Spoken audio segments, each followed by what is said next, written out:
Voilà, bah, je pense qu'on peut commencer. Donc, bonjour à tous les spectateurs connectés.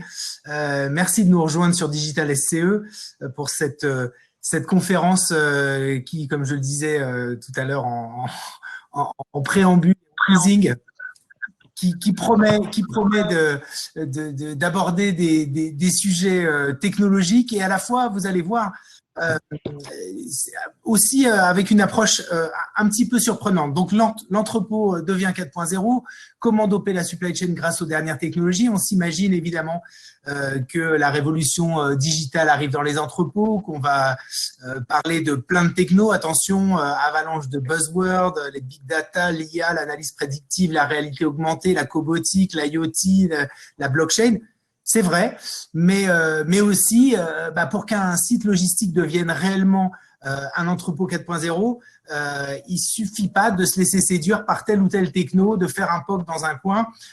Il y a une technique nettement plus efficace pour apporter de la valeur ajoutée à l'entreprise, c'est d'adopter une démarche un petit peu globale, un petit peu structurée, un petit peu méthodique sur l'ensemble des processus qui concernent l'entrepôt.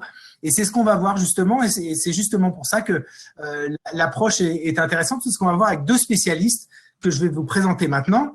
Donc, ces deux spécialistes, il s'agit de Jacques Decker, qui est directeur stratégie business et innovation du groupe Team Code, donc un intégrateur qu'on connaît bien, et puis Stéphane Loyer, responsable de marché transport et logistique chez Zebra Technologies, donc un fournisseur de solutions au niveau mondial.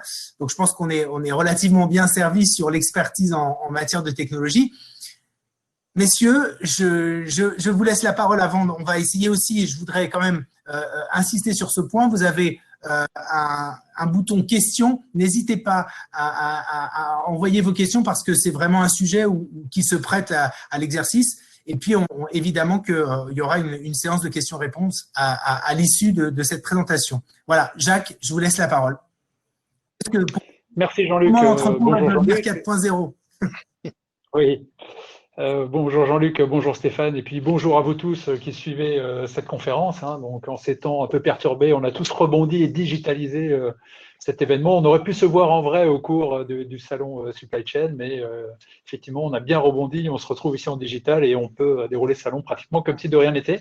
Donc l'entrepôt 4.0, comment faire en sorte que ça devienne une réalité? Alors déjà, on est tout de suite dans le vif du sujet, l'entrepôt 4.0, en partant du principe comme si vous saviez tous ce que c'était. J'imagine que vous avez des vagues notions.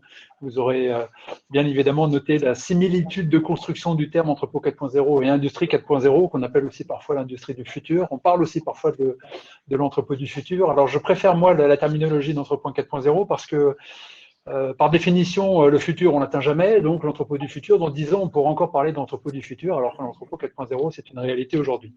En revanche, donc il est faisable, et c'est quelque chose qui peut être mis en place, et ce n'est plus que du buzzword, effectivement, et ce n'est plus que de l'innovation, de la R&D, ce sont des choses qui peuvent être mises en place. Par contre, ça ne se fait pas non plus avec un claquement de doigts, et ça demande bien évidemment un travail de fond, de mener un certain nombre d'études, un certain nombre d'analyses, de définir des priorités, de définir une stratégie claire, en quoi l'évolution de la supply chain vers le 4.0 peut servir la stratégie globale de l'entreprise. Ce sont des éléments préalables à mettre en place avant de foncer tête baissée dans des éléments technologiques, bien entendu. Et puis aussi et surtout, il y a un certain nombre d'étapes successives. Et c'est pour ça que j'ai demandé à Stéphane Loyer de Zebra de m'accompagner, puisque Zebra a parfaitement modélisé un chemin pour construire un entrepôt 4.0 en partant d'un existant. Donc ça aussi, c'est une autre bonne nouvelle, c'est qu'un entrepôt 4.0, il n'est pas nécessaire de partir d'une feuille blanche, on peut partir d'un existant et l'enrichir au travers d'un chemin que vous présentera tout à l'heure Stéphane. Alors avant de rentrer dans ce vif du sujet, je voudrais d'abord partager avec vous un certain nombre de constats qui explique le pourquoi il est important d'aller vers le 4.0. Ce n'est pas une lubie comme ça de consultant pour encore une fois faire du buzzword, comme vous le disiez Jean-Luc tout à l'heure, c'est qu'il y a un certain nombre d'éléments qui le rendent important, peut-être même voire incontournable. Alors revenons un peu sur des éléments de contexte. Rassurez-vous, je vais passer très vite là-dessus. Hein. Je ne suis pas là pour vous faire une conférence sur la transformation digitale, on la connaît tous. En tout cas, on est en plein dedans. Et depuis une quinzaine d'années, on a connu un essor des technologies sans commune mesure. Hein. Jean-Luc, tout à l'heure, vous parliez d'IA, de blockchain, de réalité virtuelle, de robotique. Tout ça, effectivement, aujourd'hui, ça rentre dans l'entrepôt. Il y a 10-15 ans, c'était très abscon, voire ça n'existait pas. Donc, on a connu une adoption extrêmement rapide de ces technos dans l'industrie, dans la com d'abord, dans le digital. Et aujourd'hui, ça rentre dans le monde de la supply chain, et avec parfois donc des comportements assez disruptifs et qui menacent ou changent certaines donnes sur peut-être des monopoles ou des positions établies. Hein. Donc c'est ce qu'on a appelé la révolution digitale. Et un exemple de cette révolution digitale, c'est le déferlement de l'e-commerce et le fait de ces technologies qu'on a tous maintenant au bout de nos doigts sur nos PC, sur nos tablettes, sur nos smartphones. On a un accès à une information absolument incroyable, et en 2 coups de clic, je trouve l'information sur à peu près tout et n'importe quoi. Ce qui fait qu'aujourd'hui, les attentes des consommateurs, et pas seulement dans le B2C, on parle souvent de B2C quand on parle de révolution digitale et des comportements des nouveaux e-clients, des e-consumers, mais c'est également vrai dans le B2B. Aujourd'hui, les attentes ont très très fortement changé. On a tellement l'habitude que tout va très vite, j'ai accès à toute l'information, donc je sais très vite savoir qui est plus cher que tel autre, qui me livre plus rapidement. Donc les attentes des consommateurs et B2B et B2C ont fortement augmenté, se sont complexifiés, sont devenus de plus en plus exigeants. Et puis, cerise sous le gâteau aussi, avec une recherche de sens, la volonté de consommer responsable, la volonté de consommer dans le respect de l'environnement et en donnant du sens effectivement à ses achats. Donc ça, quels sont les impacts sur la supply chain? Ils sont nombreux et extrêmement importants. Hein. Donc par rapport à une supply chain il y a une dizaine, une quinzaine d'années, aujourd'hui, tout doit aller encore plus vite. On pouvait accepter, il y a quelque temps encore, de commander quelque chose un lundi et d'être livré en début de semaine suivante ou en fin de semaine. Aujourd'hui, je commande quelque chose sur Internet. Je trouve ça complètement normal d'être livré demain matin. Donc, on a cette exigence de rapidité, et l'e-commerçant ou le site Internet qui ne propose pas cette rapidité peut se voir potentiellement disqualifié. Les services, en même temps, de cette supply chain sont de plus en plus complexes, puisque le e-client peut à peu près tout faire depuis son portable. Il peut consulter le stock en magasin, mais aller chercher dans le magasin le click and collect qui a explosé en ces temps de Covid. Je peux aussi faire mes courses en mon magasin, mais me faire livrer chez moi, ou alors commander chez moi, me faire livrer chez moi, ou au travail, où je change d'avis 2 heures avant que le colis arrive, de dire tiens, finalement je ne suis pas chez moi, livrez-moi chez quelqu'un d'autre ou sur mon lieu de travail. Donc tout ça, ça complexifie fortement les process logistiques en amont. Ça doit être moins cher aussi. Aujourd'hui, il y a plus grand monde qui accepte de payer beaucoup de shipping and handling comme on payait encore il y a quelques années. Hein. En particulier sur des sites d'e-commerce, c'est pareil. Dès que vous dépassez 50 € d'achat, on vous propose une livraison gratuite. Donc cette fonction logistique doit être extrêmement pertinente, efficace et être très peu chère. Rien n'est jamais gratuit. Hein. Donc si le transport, par exemple, il est offert, c'est qu'en réalité, ça vient minorer une marge. Donc il faut que cette minoration soit le plus faible possible. Et donc faire le moins d'erreurs, puisque les erreurs coûtent extrêmement très cher. Donc un acte logistique doit être bon du premier coup. Pas question de faire une palette, de dépalettiser, de enlever 3 cartons pour en remettre 2 autres. Hein. On doit être extrêmement performant dans ce processus de supply chain, logistique, de cross-docking, etc. Et puis, ça c'est plutôt la bonne nouvelle d'ailleurs, c'est que ces services-là peuvent être aussi générateurs de valeur ajoutée. Et ça, on commence à voir un premier élément de bonne nouvelle, c'est que cette supply chain un peu à l'ancienne était souvent vue comme un centre de coûts qui coûte toujours trop cher, mais cette nouvelle supply chain 4.0, elle peut être véritablement créatrice de valeur ajoutée, être un élément différenciant vis-à-vis de vos clients et rendre l'entreprise plus performante parce que sa fonction supply chain est 4.0 et va plus loin que les concurrents. Et puis le dernier élément à droite, mais ce n'est pas le moindre, au contraire, c'est pour ça que je l'ai mis au bout, et tout ça dans un respect de l'environnement accru. C'est de plus en plus compliqué d'aller dans les villes, c'est de plus en plus compliqué de livrer le dernier kilomètre, il faut faire moins de CO2, il faut avoir moins d'impact sur les ressources, moins de contenants, moins de papier bulle, d'isolant, etc., etc. Donc tout ça, c'est très important. Et donc les impacts qui pèsent sur cette supply chain aujourd'hui, ils sont, et je ne connais pas un autre service aujourd'hui à la limite qui a de tels enjeux de devoir faire plus, mieux, moins bien, enfin moins rapide, moins d'erreurs, et en prenant compte de l'environnement et en étant moins cher. Et puis, cerise sous le gâteau, enfin cerise, c'est la forme d'une cerise, donc c'est pas une cerise, c'est une saleté de virus qui nous pourrit la vie. En période de Covid, tout ce que je viens de vous évoquer, toutes ces contraintes sont encore aiguisées, renforcées par ce satané virus qui nous pourrit la vie depuis près d'1 an maintenant et pour probablement encore un petit moment.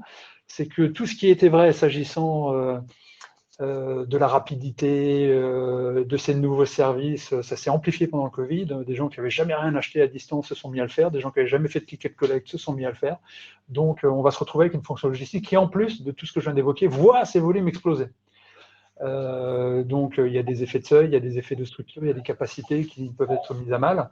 Et puis, un dernier élément encore, comme si ça ne suffisait pas, c'est que ça perturbe très fortement l'acte de production logistique, puisque il faut le faire avec des masques, il faut le faire avec des gants, il faut désinfecter poste de travail, il faut respecter des distanciations.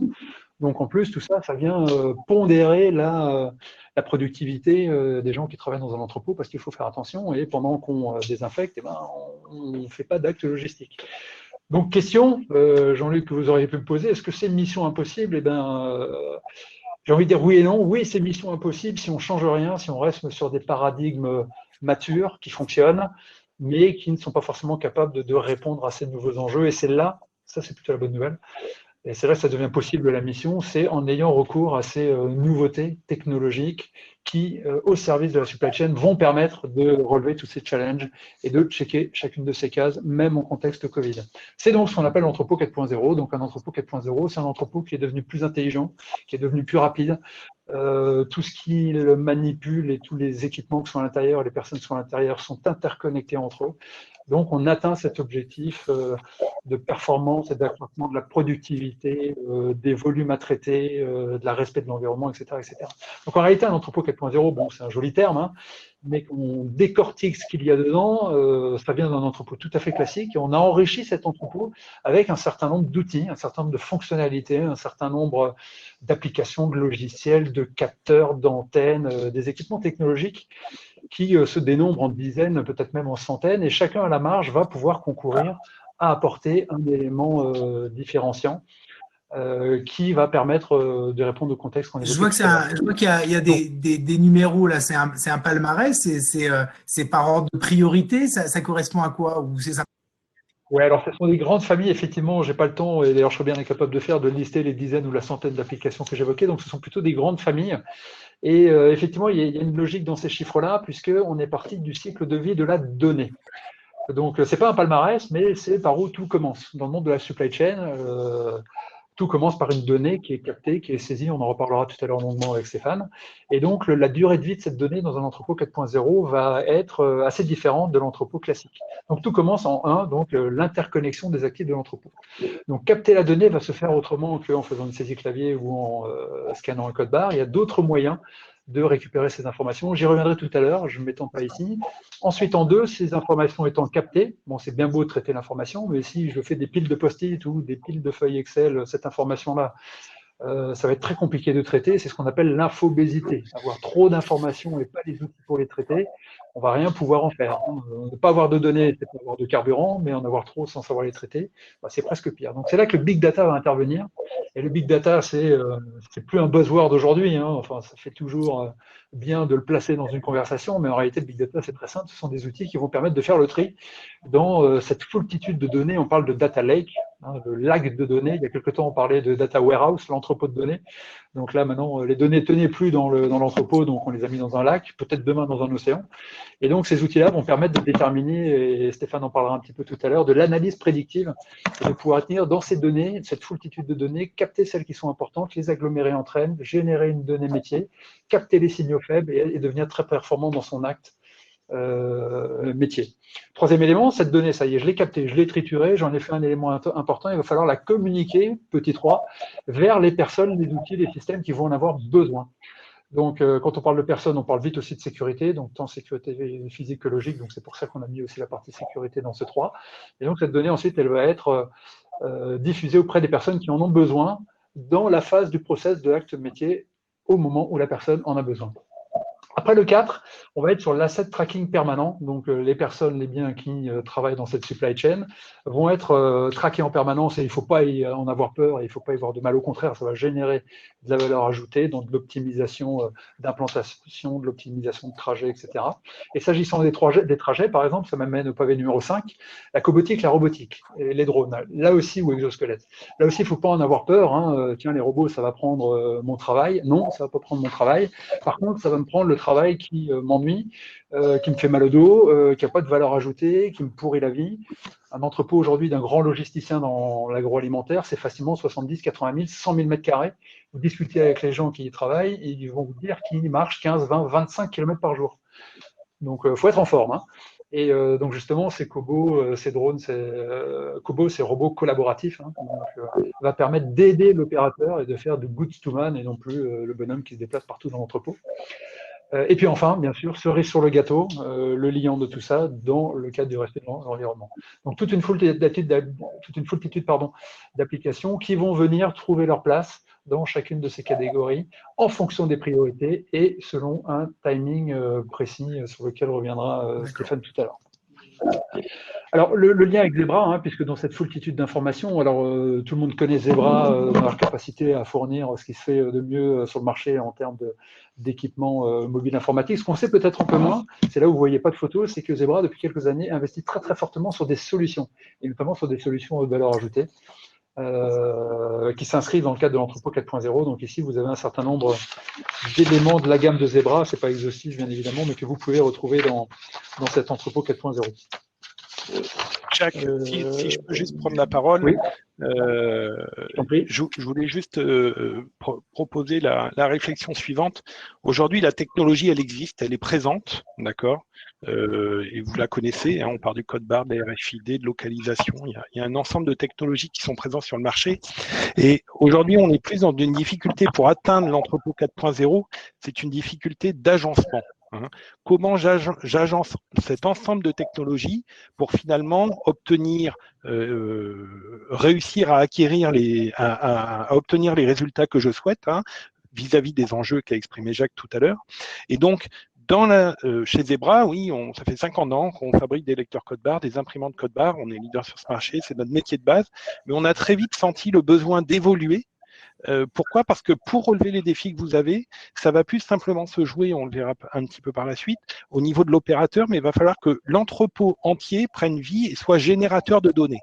Et donc là, dans ce cadre-là, je dirais qu'il y a des points d'attention qu'il faut prendre en compte, parce que cet entrepôt, en évoluant, effectivement, un des critères qui a été précisé, qui va être générateur très fort de données, et va falloir les agencer et les prendre en compte.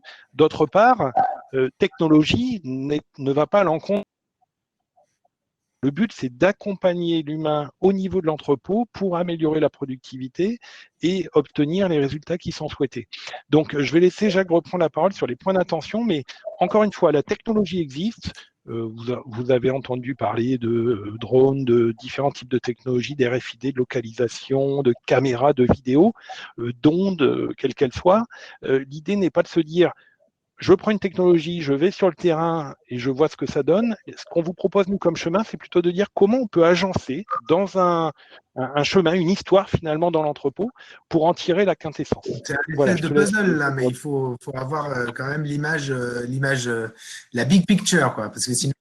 Tout à fait, exactement. On ménage un peu de suspense sur la big picture, on la montre. Vous allez montrer la big picture. Oui, là, il faut rester. Vous êtes 175 dans la salle, c'est bien. Très bien. Merci Stéphane. Donc effectivement, tout à l'heure, je vous ai dit, c'est une réalité aujourd'hui, on sait construire un entrepôt 4.0, mais ça ne se fait pas non plus en un claquement de doigts. Et en particulier, il y a des points d'attention à gérer. Je ne veux pas parler de difficultés, mais de points d'attention. Ça devient des difficultés si on n'en a pas pris compte. Donc premier élément, bien évidemment, c'est l'humain. Stéphane en parlait à l'instant. Tout ça, c'est human friendly. On est là pour aider, pour assister, pour renforcer les personnes qui y travaillent. En revanche, les logisticiens, j'en rencontre quasiment tous les jours, hein, plutôt en visio ces derniers mois, me disent souvent la même chose. C'est que dans l'entrepôt, on va retrouver donc des grands entrepôts, pas mal de gens qui y travaillent, plusieurs dizaines, centaines, voire milliers de personnes dans les plus grands entrepôts qui travaillent en équipe au 3-8, etc. Et on va retrouver souvent dans ces populations une pyramide des âges un peu en sablier. C'est-à-dire avec des gens qui sont là depuis un moment, depuis 10, 15, 20 ans parfois, qui sont hyper performants, hyper efficaces, qui ont leurs outils, leurs habitudes, parfois assez anciennes, mais ça fonctionne très bien. Et ils sont super performants comme ça. Et puis dans le bas du tablier, on va retrouver plutôt des jeunes générations, et c'est peut-être une des difficultés dans la supply chain aujourd'hui aussi, c'est de réussir à renouveler et à fidéliser les personnes. Donc les gens qui sont là depuis pas très longtemps, souvent n'y restent pas très longtemps. Donc dans les deux cas, qu'on soit sur les populations de gens super performants, habitués à leur technologie ancienne ou un jeune qui arrive et qui potentiellement va rester 6 mois. Dans les deux cas, une mutation vers le 4.0, il va falloir que ce soit très human-friendly et que ce soit très facile à s'approprier. Et là, l'intérêt de ces technos, c'est qu'elles sont développées aujourd'hui, en 2020 ou ces derniers mois. Donc, on va retrouver des ergonomies qui sont très proches de ce qu'on trouve sur des smartphones. Et donc, dans les deux cas, très facile à intégrer, très facile à basculer et très peu de temps pour former les gens. Mais ça, c'est le premier élément. Deuxième élément, c'est l'urbanisation du système d'information. Tout à l'heure, je vous ai dit que, et c'est là une bonne nouvelle d'ailleurs, on ne va pas détruire un entrepôt classique pour reconstruire un entrepôt 4.0 futuriste. On peut partir d'un existant et l'enrichir. En revanche, dans cet enrichissement, il va falloir faire coexister deux choses. Un système d'information en place, fortement établi, avec un ERP qui va bien, WMS costaud, un TMS costaud aussi, qui marche depuis longtemps, avec des systèmes parfois propriétaires. Donc ça fait le job, mais ça est parfois un peu fermé. Et puis à côté de ça, sur les innovations technologiques, on va retrouver des start-upers, on va retrouver des gens qui viennent bosser en roller skate, ce qui n'est pas forcément trop la culture de l'existant précédent, mais tout ça, il va falloir que ça travaille ensemble. Et c'est là que l'urbanisation du SI va être extrêmement important et sur la capacité à fusionner et à faire bosser ensemble ces deux mondes. Et c'est là que, notamment, chez Timcon, on peut vous C'est quoi le danger, juste, Jacques, c'est quoi le danger d'une absence d'urbanisation là? Est-ce que, évidemment, on imagine qu'il peut y avoir des dysfonctionnements, mais est-ce qu'il y a vraiment des difficultés qu'on ne soupçonne pas dans cette espèce de morcellement du système d'information de l'entrepôt? Oui, la principale difficulté, c'est qu'on va rester sur l'effet démo et sur l'effet waouh. Donc, je vois un truc sur un salon, sur les stands de Supply Chain Event ou ailleurs, je vois un petit capteur qui me géolocalise un truc à 3 cm près, ça fait papa-maman en direct, je vois sur un écran plein de choses super intéressantes, traitées en IA. Donc, il y a un effet waouh qui est immédiat, l'effet démo qui est top. Mais derrière, si vous l'installez dans votre entrepôt et que ça ne s'est pas communiqué vers le WMS central, bah, ça restera un effet waouh, un effet démo dans un coin et ce ne sera pas utilisé, quoi. Donc, on aura mis pas mal d'argent par la fenêtre pour quelque chose qui va pas bien déjà, il faut une réflexion sur comment l'intégrer avant même de savoir un petit peu les applications, de pousser vraiment sur les… Exactement, ouais. Ouais. C'est vraiment ces trois éléments que vous voyez là. Je vois une application, est-ce qu'elle sert ma stratégie? Est-ce qu'elle sert mon intérêt métier? Est-ce que les gens chez moi, je peux leur fournir cela, les former, les accompagner? Est-ce que mon SI est capte à l'accepter, cette technologie? Et puis l'aspect budgétaire. Oui, ça coûte de l'argent, oui, il faut investir. Et en France, on n'est pas les rois du ROI. Hein. Tout coûte toujours trop cher et on commence par regarder combien ça coûte avant d'imaginer combien ça peut rapporter. Donc ça, il est important d'être capable de faire ce shift s'agissant des nouvelles techno et de dire oui, ça coûte de l'argent, oui, je mets sur la table 10 000, 20 000, 30 000 euros, j'en sais rien, ou beaucoup plus, ou peut-être moins sur cette application, mais qu'est-ce que ça me rapporte? C'est vraiment ça la question qu'il faut se poser. Là aussi, les études amont permettent de le définir. Voilà ce que je voulais vous dire sur les 3 points d'attention. Vous avez non, je disais seulement 30 000 euros, c'est pour ça. Oui, c'est pas cher. Hein. C'est pour pas faire peur aux 175 personnes dans la salle. Donc, je reviens très rapidement sur la partie data. Donc, le fuel, le carburant du 4.0, que ce soit l'industrie ou l'entrepôt, c'est la donnée, bien évidemment. Et cette donnée, elle est associée à un flux physique. Et je pense que d'ailleurs, dans pas très longtemps, quand vous achetez un service logistique, la quote-part que vous payez pour la donnée sera plus élevée que la quote-part que vous payez pour la manipulation du flux physique. On n'en est pas encore là, j'en ai discuté avec certains transporteurs notamment, mais on n'en est pas loin. Et ce sera vraiment l'élément différenciant. Donc, la durée de vie d'une donnée, c'est là que je vais repasser tout à l'heure la parole à Zebra, parce que c'est vraiment leur terrain de connaissance de là où ils viennent, comme le rappelait Stéphane. Hein. Donc, une donnée, on avait l'habitude d'être dans le bleu ciel. Une donnée, elle se collectait de manière manuelle, par écrit, saisie clavier, une lecture code barre ou une lecture RFID avec une antenne. Et puis, ce qu'apporte le 4.0 et les innovations technologiques, c'est le bleu foncé que vous avez sur la partie droite. C'est le monde de l'IoT, donc les objets connectés. Donc, un chariot, un roll, un balpac, un carton, une palette, une personne, une porte de quai, tout ça, ça peut se connecter et ça va générer de l'information et personne n'a l'air de code barre ou doit saisir une info. L'activité de cet actif va générer une info qui va être traitée à droite dans la partie 4.0, donc dans ce data lake et ces outils d'analyse prédictive qui elles-mêmes vont régénérer de la donnée à partir des données captées en amont et c'est là qu'on a ces données métiers, cette valeur ajoutée différenciante. Donc là, je repasse la main à mon camarade Stéphane, qui va aller un peu plus loin sur cette partie. Merci Jacques. Alors, chez Zebra, on a essayé de conceptualiser, et on va le voir dans les slides suivants, je dirais la vie de la donnée. Alors, façon assez intéressante. Je suis chez Zebra depuis 15 ans et nous avions un message à l'époque qui s'appelait CM Square, Capture, Move, Manage. Donc la question pour nous, c'était fallait capturer la donnée. À l'époque, c'était plutôt du code barre. La déplacer, c'était lié au réseau Wi-Fi. Et après, manager les terminaux. Et donc finalement, par rapport aux trois facettes de modernisation qui sont détecter, analyser et agir, on s'arrêtait principalement à la détection de la donnée, donc la capture de données terrain. Or, on voit bien aujourd'hui que pour répondre aux différents enjeux qui nous sont posés, le but, ça va être d'analyser de façon beaucoup plus précise la donnée pour générer des actions qui soient soit en temps réel, soit en temps différé, soit qui entraînent une réorganisation de l'espace de travail ou du plan de l'entrepôt. Et donc, il y a vraiment eu un grand mouvement en 15 ans qui est de dire, on part de la donnée qui est la donnée basique, qui ne faisait que de remplir le WMS à l'époque. Et comme l'a dit Jacques, aujourd'hui, la donnée, c'est un peu le fuel de cet entrepôt 4.0. Et donc, il va nous permettre d'améliorer le process. C'est-à-dire que la donnée va elle-même avoir une valeur ajoutée au sein de l'entrepôt pour optimiser le process. Donc, si on se passe au slide suivant, comment Zebra se positionne là-dessus. Donc, encore une fois, vous nous connaissez sûrement par la petite douchette dans les centres commerciaux pour faire vos courses, mais dans les entrepôts, nous sommes très présents. Et effectivement, là, ce que je vous présente, c'est des investissements qu'a réalisé Zebra, donc soit en achetant des sociétés, soit en investissant en termes de partenariat, dans des domaines d'activité qui, pour nous, constituent les phases analyser et agir du process de l'entrepôt 4.0. Donc, analyser aujourd'hui, on va travailler beaucoup sur de la vidéo. Ça, c'est très important. C'est-à-dire que la vidéo, on voit bien que dans les années à venir, va prendre beaucoup plus de poids. Pourquoi ? Parce que la vidéo, c'est une saisie discrète de l'information, sans avoir une nécessité d'opérateur et surtout aller capter la réalité de ce qui s'est passé. Je peux toujours lire un code barre et ne pas positionner le produit dans le bon bac. Par contre, une caméra, si elle détecte qu'elle est dans un bac, elle vous dira dans quel bon bac c'est, en l'occurrence. Même si c'est le mauvais, elle saura vous dire que c'est dans le bon bac. Donc ça, c'est très important. La partie prescriptive analytique, ici, on va assez loin dans l'analyse, c'est-à-dire que notre idée n'est pas de pas faire de la prospective, c'est pas de vous dire voilà ce qui va se passer, c'est plutôt de vous dire par rapport aux données que vous avez collectées, ben, nous vous conseillons de réaliser telle action au niveau de l'entrepôt.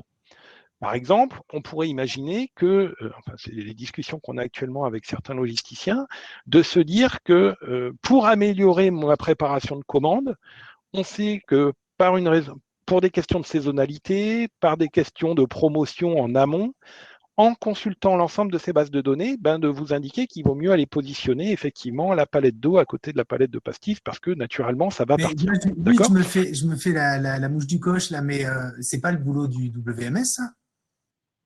Alors, le WMS va être dans l'organisation et il va pouvoir fournir une partie d'informations. Là, on va se baser vraiment sur les données saisies et qui sont quelquefois intangibles. La connexion à différents systèmes d'information va être relativement complexe. Or, si ce n'est complexe, elle peut être réalisée, mais du moins, ce n'est pas la base du travail du WMS qui se concentre, lui, sur son activité principale avec les données qu'il a. Nous, on va agir aussi sur le fait que, par exemple, pouvoir dire que tel opérateur, systématiquement, on a une meilleure qualité de préparation, donc il faut peut-être aller le positionner sur des préparations qui sont plus qualitatives à réaliser, plus complexes à réaliser. Et ça se joue aussi, par exemple, sur des aspects RH, où on va piocher des informations au niveau RH, et ainsi de suite. Et enfin, il y a un sujet particulier auquel je suis très sensible, on parle de robotique. Alors ici, on ne va pas parler de robots indépendants, déconnectés de l'opérateur. Nous, on va parler de robotique pour assister les opérateurs. Donc Zebra a investi plusieurs dizaines de millions de dollars chez Locus, qui est une société américaine qui est spécialisée en robotique et qui va assister l'opérateur dans toutes les notions de portage. Donc, il va faire déplacer finalement l'unité de manutention directement près de l'opérateur. Et avec Fetch, on travaille sur l'interconnexion plus facile du WMS vis-à-vis des robots de Fetch pour rendre la chose automatique. Donc, encore Stéphane, pardon. Oui, Locus, il y a des cas en Europe déjà, parce qu'on sait, il y a eu. Alors, il y a eu un très gros cas qui concerne une société française qui s'appelle Geodis, qui a déployé, je crois, plus de 300 ou 350 aux États-Unis. Voilà, tout à fait. En Europe, Glaucus est très peu présent actuellement. On est en train de travailler avec eux sur le développement. Justement, on a investi, alors c'est pas une start-up, ils ont dépassé le cadre de la start-up, mais ils ont besoin d'investisseurs et Zebra investit là-dessus. Pour l'analyse prescriptive, dernièrement, alors, en plein mois d'août, en plein Covid, ça peut paraître anachronique, mais ça vous montre l'importance de l'enjeu pour Zebra. On vient d'investir $1,5 milliard dans une société qui s'appelle Reflexis et qui là aussi va fournir à la fois de l'analyse prescriptive et du conseil aux opérateurs quant à la réalisation d'opérations. Donc ça, c'est, je dirais, un point important, c'est-à-dire que des sociétés comme nous qui viennent du milieu, je dirais, de la lecture code barre, de la collecte manuelle, nous comprenons bien que notre évolution, elle est dans la data et dans la manipulation de cette data pour améliorer le process. Donc on va revenir à la data avec Jacques. Je pense que tu peux nous en redonner des éléments. Oui, donc dans le prolongement effectivement de ce que tu viens de dire, véritablement le 4.0 c'est ici qui commence. Donc la capture de la donnée elle s'est faite d'une façon ou d'une autre, elle a été stockée quelque part et puis les outils effectivement d'analyse prédictive, d'intelligence artificielle, toutes placées sous le terme de big data, c'est vraiment ici que démarre le 4.0 et la génération de valeur. Donc, ce qu'on va retrouver, donc à gauche, on a tout un bruit de fond, un magma de données qui vont être stockées dans ce fameux data lake au milieu, interprétées ensuite par les outils 4.0 sous forme, ici j'ai mis quelques graphiques, et restituées ensuite à l'opérateur complètement à droite. Vous voyez des pictos de PDA, de tablettes d'ordinateur ou de lunettes connectées, de fournir l'information dans le moment du process où l'opérateur en a besoin et adapté à l'usage qu'il est en train d'en faire. Si je suis sur un chariot en train de préparer une commande, avoir des lunettes connectées, ça peut être pas mal, et de me fournir en affichage tête haute un certain nombre d'informations. Zebra a sorti un produit notamment qui permet de le faire, on voyait tout à l'heure l'outil. Et puis, donc voilà, ça c'est rapidement brosser le contexte, le constat d'où on part, où on peut arriver. Maintenant, ce qui est super important, et c'est là-dessus où le modèle de Zebra qui va vous être présenté par Stéphane maintenant est très important, c'est comment j'y vais. Je passe pas de l'âge de pierre au rayon laser sans quelques étapes intermédiaires, donc je passe pas du code barre au 4.0 sans quelques étapes intermédiaires aussi. Ça tombe bien Stéphane, parce que là, la prie. seule question qu'on ait pour l'instant, alors qu'on est quand même 180 à suivre la conf, mais c'est justement par quoi commencer étant donné la foultitude d'options que l'on a aujourd'hui. C'est exactement ce que vous allez aborder. Ça n'aurait pas pu être une meilleure introduction. Merci beaucoup de nous avoir posé la question. Et puis, je vous invite à en poser d'autres. Faut pas hésiter. Oui, alors, c'est un modèle de ce qu'on appelle de maturité que nous avons développé pour assister certains de nos clients logiciels, retailers et industriels dans la mise en œuvre des technologies au sein de leur entrepôt. Donc l'idée c'est quoi? C'est d'avoir découpé, je dirais, les différentes phases d'innovation dans l'entrepôt et de technologie en 5 phases, avec une phase qui sont les phases les plus à gauche, qui sont liées à l'activité manuelle liée à l'opérateur. Donc dans ce cadre-là, effectivement, la captation de données elle va se faire par code barre, par la voix, mais principalement liée à l'opérateur. Donc, dans la phase 1, je dirais que c'est la phase code barre qu'on a tous connue et qu'on connaît encore. Nos études montrent qu'on a encore quand même 40% de sociétés qui travaillent dans des entrepôts avec du papier. Donc, il y a encore du travail à faire sur cette partie-là. Donc, dans la première partie, on est sur une saisie liée au WMS, assez simple. Vous allez à tel endroit, vous faites telle saisie. Dans la partie 2, on est déjà sur un process d'amélioration. Donc l'idée, ça va être d'optimiser la préparation de commande, le cross-doc, et dans ce cas-là, on va fournir des outils à l'opérateur qui vont lui permettre de travailler de façon plus efficace. Vous connaissez tous le picking vocal, par exemple, le tri vocal, le pick to image, ce genre de technologie. On va aussi parler de main libre, donc typiquement toutes les technologies au niveau de l'opérateur qui sont main libre. Ensuite, nous allons avoir les phases 3, 4, 5, où là, on va transformer, alors on ne va pas transformer l'entrepôt, mais certains process, ou différents process, je dirais, avec des saisies discrètes de l'information. Là encore, si par exemple je prends la reverse logistique ou un sujet qui est vraiment important aujourd'hui, c'est vu la multiplication des volumes de colis à expédier avec le e-commerce, c'est comment je sors vite mes colis, je les rentre rapidement. On va devoir, à un moment, l'humain va plus suffire à traiter ce type de choses. Donc, on va pouvoir soit faire de la mécanisation, mais ça demande des installations très, très particulières, soit on va vouloir cibler ces assets, ces colis, ces palettes, via de la RFID, où là, on va faire une saisie discrète, indépendante de l'opérateur, pour que le système d'information soit alimenté avec des données qui sont directement affectées par l'objet lui-même. C'est l'objet qui devient intéressant. Et je dirais qu'aujourd'hui, un colis avec un tag RFID, c'est de l'IoT. Il ne faut pas le voir autrement, c'est vraiment ça. Il va générer ces mêmes données. Ensuite, on va parler de localisation. Donc, dans la phase 4, donc ici, ça va nous servir à faire quoi? Du décisionnel. Donc, dans la phase de localisation, je vais non seulement localiser les objets que je suis censé manipuler, mais les assets, mon chariot élévateur, mes opérateurs, pour pouvoir prendre de la décision en temps réel et agir plus rapidement au niveau du process. D'accord? Et enfin, la phase 5, ça va être ce qu'on appelle l'automatisation intelligente. Donc, nous, on appelle intelligente dans la mesure où elle va être alimentée par le WMS, mais aussi où elle va, accompagner l'opérateur dans la mise en œuvre des process qui doivent réaliser. Dans la mesure où là, vous présentez oui. Ce qui veut dire que là, on voit aujourd'hui des entrepôts. Alors, les 2 premières phases, c'est un peu le présent. Mais par contre, la phase 5, l'automatisation, on voit des entrepôts qui commencent à s'automatiser, mais qui n'ont pas forcément franchi les étapes 3 et 4. Donc, est-ce que justement, là, pour vous y voyez une perte un peu de valeur ajoutée, du coup? Alors, il n'y a pas obligatoirement de perte de valeur ajoutée, mais je dirais que, comme toute évolution, on peut la faire de façon drastique parce qu'on a mesuré que les produits que vous manipulez, les process ne nécessitent pas passer par des phases intermédiaires.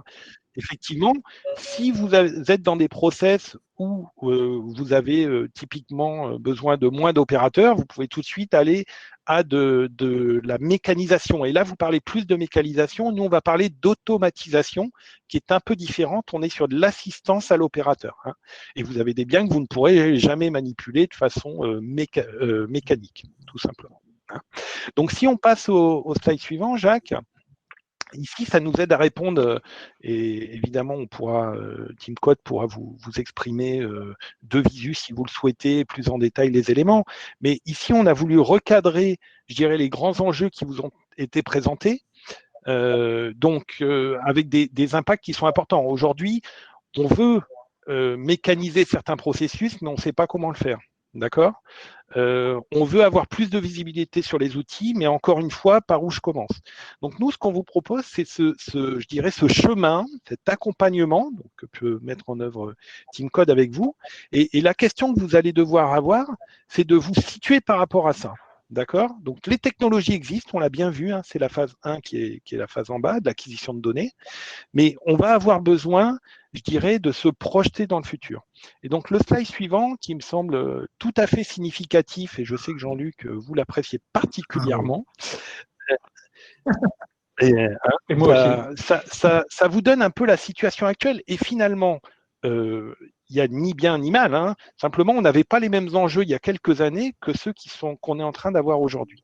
Donc, le schéma montre quoi? Les différentes phases que nous vous avons présentées, avec, première phase, je reprends, juste pour repréciser, l'amélioration de la productivité au niveau collaborateur. Le deuxième, on va améliorer le workflow, la façon de travailler.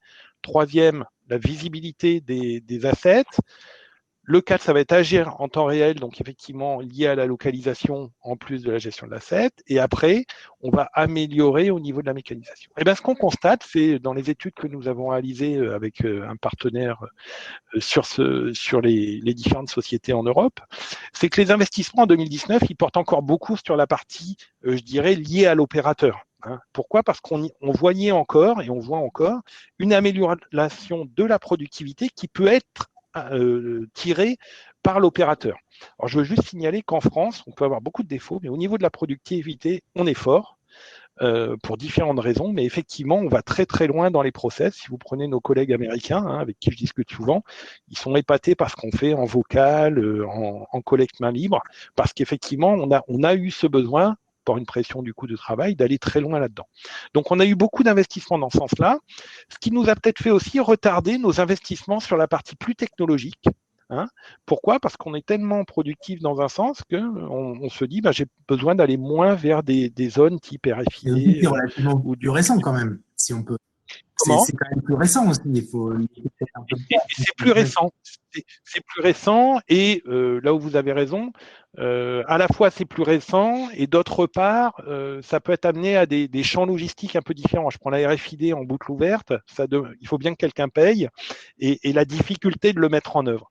Néanmoins, aujourd'hui, ce qu'on voit, c'est qu'il y a des investissements à l'entrepôt parce qu'on s'aperçoit qu'à l'entrepôt, on peut avoir des gains en utilisant de la RFID et que le surcoût qui est lié à l'investissement, qui n'est pas négligeable, amène un retour sur investissement qui permet d'envisager cet investissement.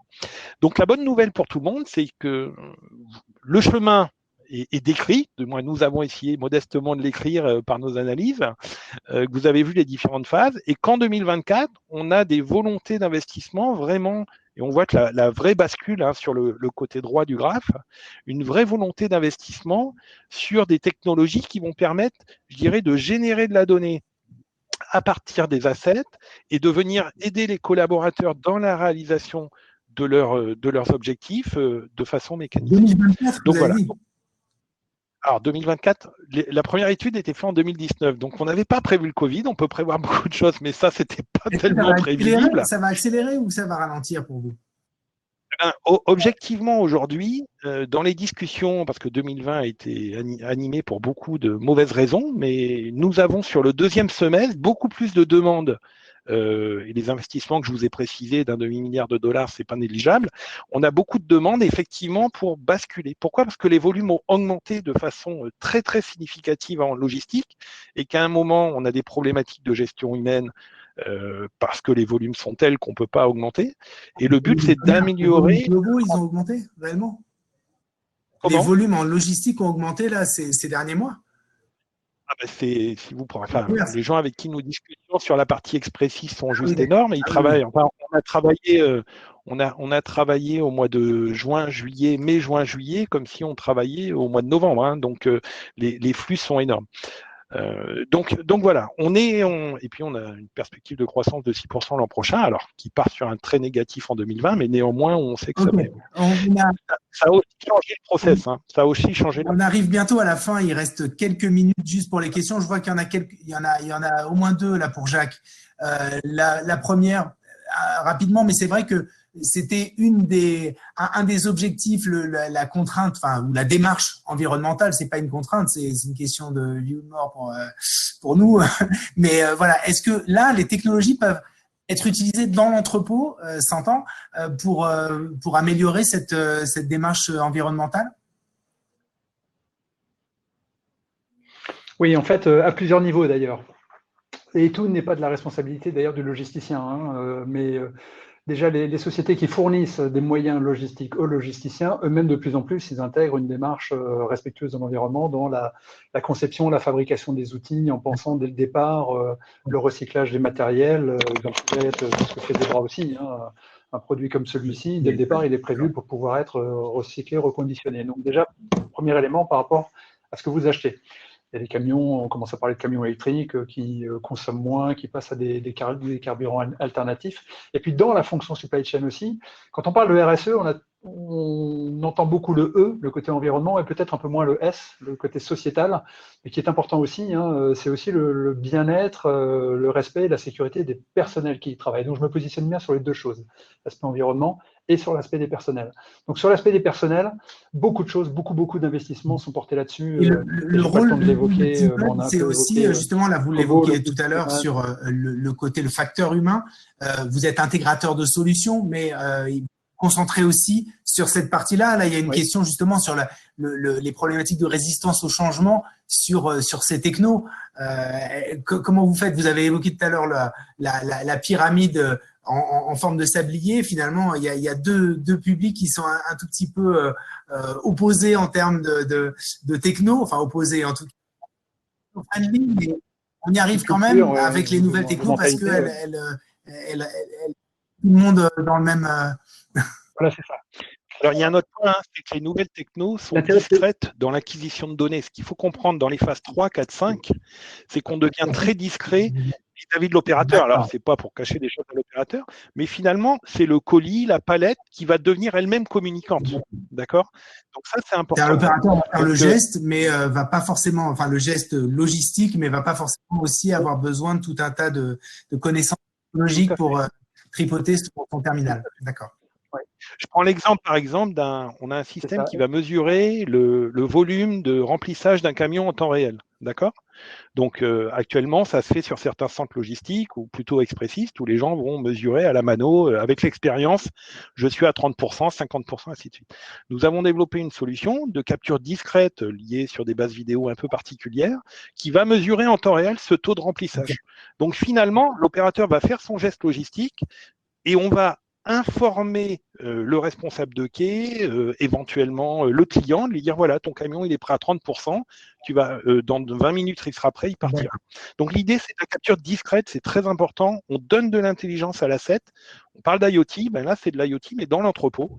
Ok, Jacques, le mot de la fin. Enfin, moi je constate là vraiment, on a beaucoup parlé de données, on a beaucoup parlé. Enfin, là, on parle vraiment de gestes logistiques qui réconcilieraient un peu tout le monde parce que finalement, on a à se concentrer seulement sur son métier, sur son expertise métier dans l'entrepôt.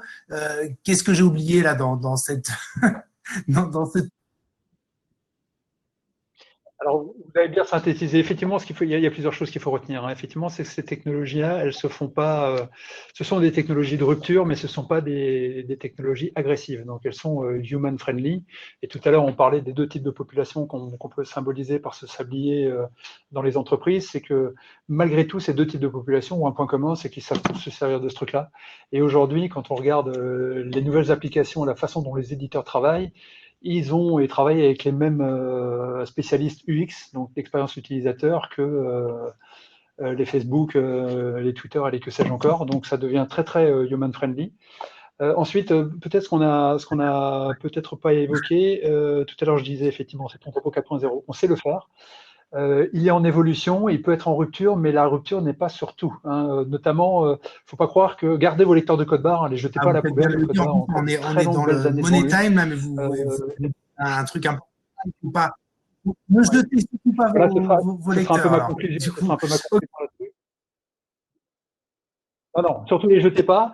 Et parce que j'ai eu le cas, parfois j'ai des clients qui sont venus me voir en disant bon tiens, je sens bien que ça bouge, je voudrais mettre de la RFID, ok très bien, allez, on s'assoit autour de la table, on réfléchit, et on me décrit un process piloté par un code barre. Okay. Donc ça, non, gardez le code barre, il n'y a pas mieux. La RFID, même si effectivement, c'est pas uniquement sur le code barre qu'on a disserté, et je voulais vous remercier, vous féliciter parce que là on a flirté avec les plus de 180 participants, ce qui veut dire quand même que cette conférence était vraiment, comment dire, constructive vis-à-vis de l'entrepôt 4.0. Merci à vous.